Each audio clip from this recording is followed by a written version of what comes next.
Good morning student. आज के इस वीडियो में हम बात करेंगे 10th साइंस के थर्ड चैप्टर जिसका नाम है मेटल एंड नॉन मेटल।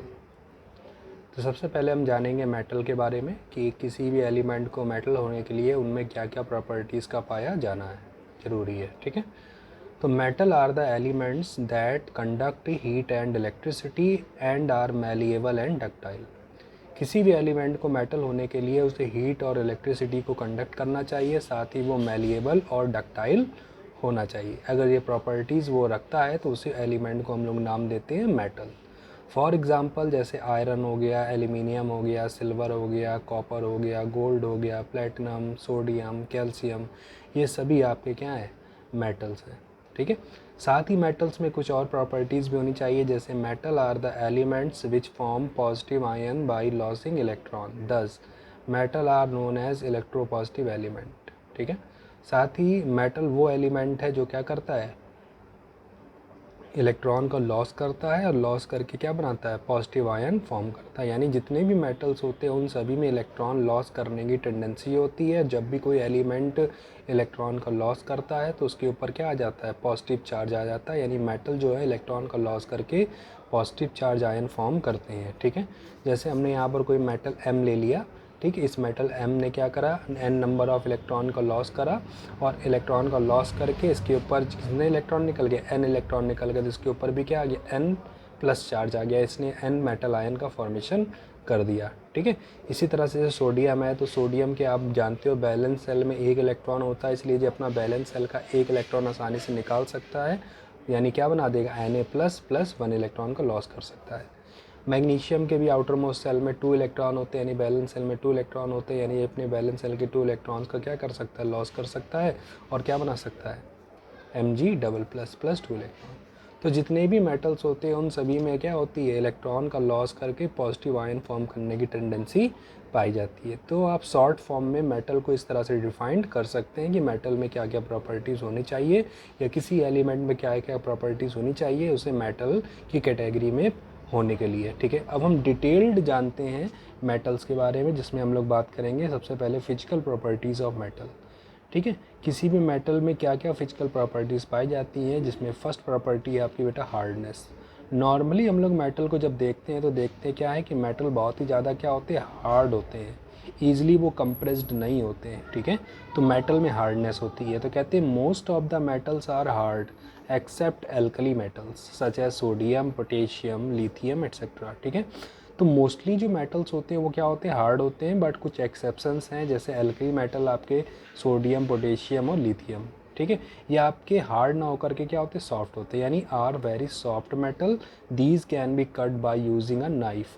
ठीक है, ये एक सॉफ्ट मेटल जैसे आपकी रबर होती है, रबर के जैसे सॉफ्ट होते हैं और इसको हम किसी भी चाकू यानी नाइफ से ईजिली कट कर सकते हैं। ठीक है, बेसिकली आपके मेटल क्या मिलते हैं, हार्ड मिलते हैं, जैसे आयरन है बहुत ही ज़्यादा हार्ड है, कॉपर है, ठीक है, बहुत ही हार्ड होता है, तो इसको हम इजीली कट नहीं कर सकते। बट कुछ एक्सेप्शनल केस हैं जैसे सोडियम, पोटेशियम और लिथियम एट्सेट्रा, जिनको हम लोग एल्कली मेटल के नाम से जानते हैं, और ये आपके कैसे होते हैं, सॉफ्ट मेटल होते हैं, और इतने सॉफ्ट होते हैं कि इसको हम आसानी से चाकू से कट कर सकते हैं। ठीक, नेक्स्ट प्रॉपर्टी है बेटा मैलिएबिलिटी। ठीक है, तो मैलिएबिलिटी क्या क्या क्या होती है, चलिए देखते हैं। कहते हैं metals are malleable, this means metal can be beaten into a thin sheet. ठीक है, because of this property iron is used in making big ships. कहते हैं जितने भी मेटल होते हैं वो सभी मैलिएबल होते हैं। मैलिएबल मतलब इसको अगर हम हैमर से क्या करें, हैमर करें, किसी हथौड़े से पीटे, तो ये क्या होते हैं, थिन शीट में कन्वर्ट हो जाते हैं, यानी बीटन पर ठोकने पर ये एक सीट फॉर्म में कन्वर्ट हो जाती है। और यही प्रॉपर्टी है कि इसका यूज़ जो होता है बड़े बड़े शिपों पर, ठीक है, पानी के जहाज़ों पर किया जा सकता है, क्योंकि इसको हम लोग सीट के फॉर्म में कन्वर्ट कर यूज़ कर सकते हैं। नेक्स्ट प्रॉपर्टी है बेटा डक्टिलिटी। डक्टिलिटी क्या होती है, चलिए देखते। कहते हैं metals are ductile, these means metals can be drawn into thin wire because of this property a wire is made up of metal। कहते हैं जितने भी मेटल्स हैं वो सभी डक्टाइल है। डक्टाइल मतलब जितने मोस्टली आप जो वायर देखते हो, ठीक है, वो क्या होती है, या तो सिल्वर की, या तो कॉपर की होती है, या तो आयरन की होती है, मतलब मोस्टली आपकी मेटल की वायर बनती है। तो मेटल कि ये प्रॉपर्टी ही उसकी डक्टिलिटी कहलाती है। यानी किसी भी मेटल को अगर हम वायर के फॉर्म में क्या कर सके, ड्रॉ कर सके, यानी उसकी वायर में कन्वर्ट कर सके, तो इसका मतलब उस मेटल में क्या प्रॉपर्टी प्रेजेंट है, डक्टिलिटी की प्रॉपर्टी प्रेजेंट है। और यही रीज़न होता है कि जितनी भी वायर्स होती हैं, ठीक है, वो सभी आपकी काहे की बनी होती हैं, मेटल की बनी होती हैं। नेक्स्ट प्रॉपर्टी है बेटा कंडक्शन, ठीक है, क्योंकि मेटल की हम लोग वायर बना रहे हैं, तो मेटल के वायर का क्या यूज़ है, उसमें से इलेक्ट्रिसिटी को कंडक्ट कर सके, हीट को कंडक्ट कर सके, ठीक है। या जितने भी आपकी यूटेंसिल्स होते हैं वो मोस्टली मेटल के होते हैं। क्यों? मेटल एक अच्छा कंडक्टर होता है हीट का, ठीक है। जब जितने भी इलेक्ट्रिकल इंस्ट्रूमेंट होते हैं, वायर्स होती हैं, वो आपकी क्या होती है, मेटल की बनी होती हैं, ठीक है, क्योंकि उससे हम इजीली इलेक्ट्रिक करंट को कंडक्ट करा सकते हैं। इसका मतलब मेटल जो होते हैं वो good conductor of heat and electricity होते हैं। This is the cause that electric wire are made up of metal like copper and aluminium, ठीक है। जितने भी मेटल्स होते हैं वो एक अच्छे कंडक्टर होते हैं, काहे कि हीट के भी होते हैं और इलेक्ट्रिसिटी के भी होते हैं। और यही रीज़न होता है कि मेटल्स की जो वायर होती है, ठीक है, उसका हम लोग इलेक्ट्रिक करंट फ्लो कराने में यूज़ कर सकते हैं, ठीक है। नेक्स्ट आती है बेटा स्ट्रेंथ।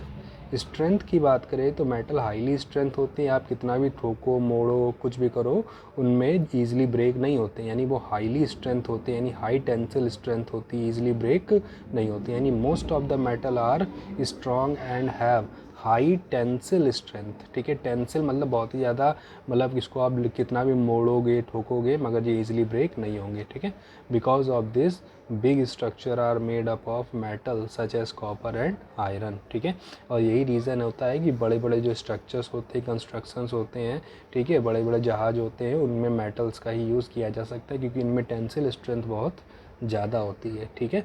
नेक्स्ट आ जाती है बेटा आपकी स्टीट। बेसिकली आप जितने भी मेटल्स को देखते हो वो सभी आपके कैसे दिखाई देते हैं, बहुत ही हार्ड, ठीक है, सॉलिड। बट कुछ मेटल ऐसे हैं जो कि आपके लिक्विड फॉर्म में एग्जिस्ट करते हैं, जैसे कि मरकरी। तो कहते हैं metals are solid at room temperature. Mostly जो मेटल्स होते हैं वो क्या होते हैं, रूम टेम्परेचर पर सॉलिड स्टेट में एग्जिस्ट करते हैं, ठीक है। कुछ बट ऐसे में मेटल है जो कि क्या होते हैं, लिक्विड फॉर्म में एग्जिस्ट करते हैं, जैसे कि मरकरी। तो मरकरी आपका कैसा मेटल है, लिक्विड मेटल है, ठीक है। नेक्स्ट हम बात करते हैं साउंड की। तो कहते हैं metals produce ringing sound, so metal are called sonorous, ठीक है। हर मेटल्स को अगर हम किसी चीज़ से बीट करते हैं, ठोकते हैं, तो उसमें एक रिंगिंग साउंड क्रिएट होती है, और मेटल की ये रिंगिंग प्रॉपर्टी ही उसकी सोनरस प्रॉपर्टी कहलाती है। यानी जितने भी मेटल्स होते हैं वो डिफरेंट साउंड के साथ क्रिएट होते हैं जब इनको किसी चीज़ से बीट करते हैं, और इस प्रॉपर्टी को नाम देते हैं सोनरस प्रॉपर्टी ऑफ मेटल। यानी sound of metal is also known as metallic sound. This is the cause that metal wire are used in making musical instrument, ठीक। जो अभी आपके म्यूज़िकल इंस्ट्रूमेंट होते हैं इसमें वायर का यूज़ किया जाता है, ठीक। गिटार जिसमें आपका मेटल वायर का यूज़ करा जाता है, क्योंकि हर मेटल से एक different type of ringing sound create होती है, ठीक है। इस वजह से हम इसको म्यूज़िकल इंस्ट्रूमेंट में यूज़ कर सकते हैं। नेक्स्ट आ जाता है बेटा मेल्टिंग एंड बॉइलिंग पॉइंट। तो मेल्टिंग एंड बॉइलिंग पॉइंट जैसे कि जानते हैं मेटल बहुत ही हार्ड है, और हार्ड होने की वजह से इनका मेल्टिंग और बॉइलिंग पॉइंट भी क्या होना चाहिए, ज़्यादा होना चाहिए। इजीली मेल्ट नहीं करेंगे, इजीली बॉयल नहीं करेंगे। बट हमने अभी जैसे जाना कि कुछ मेटल्स आपके लिक्विड फॉर्म में भी होते हैं, कुछ मेटल आपके सॉफ्ट भी होते हैं, तो इस वजह से कुछ मेटल्स के मेल्टिंग और बॉइलिंग पॉइंट कम भी पाए जाते हैं, ठीक है। तो कहते हैं metals have high generally higher high melting and boiling point except sodium and potassium metal which have low melting and boiling point, ठीक है। पोटेशियम और सोडियम पोटेशियम हो गया जिनका मेल्टिंग और बॉइलिंग पॉइंट क्या होते हैं, कम होते हैं, ठीक है, लो होते हैं। और लास्ट फिजिकल प्रॉपर्टी है बेटा जिसका नाम है मेटालिक लस्चर। लस्चर मतलब होता है बेटा शाइनिंग। हर मेटल्स में एक डिफरेंट कलर ऑफ शाइनिंग है, डिफरेंट तरह की शाइनिंग। उससे गोल्ड है तो ये आपका येलो कलर की शाइनिंग है, सिल्वर है तो उसमें वाइट कलर की शाइनिंग। तो हर मेटल एक डिफरेंट टाइप ऑफ लस्चर यानी शाइनिंग क्रिएट करता है। यानी most metal have a shine surface, this property of metal is called metallic lustre, ठीक है।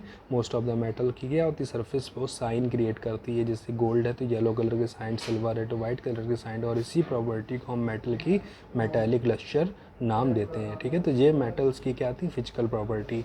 तो नेक्स्ट वीडियो में हम जानेंगे केमिकल प्रॉपर्टी के बारे में। आज के वीडियो में इतना ही।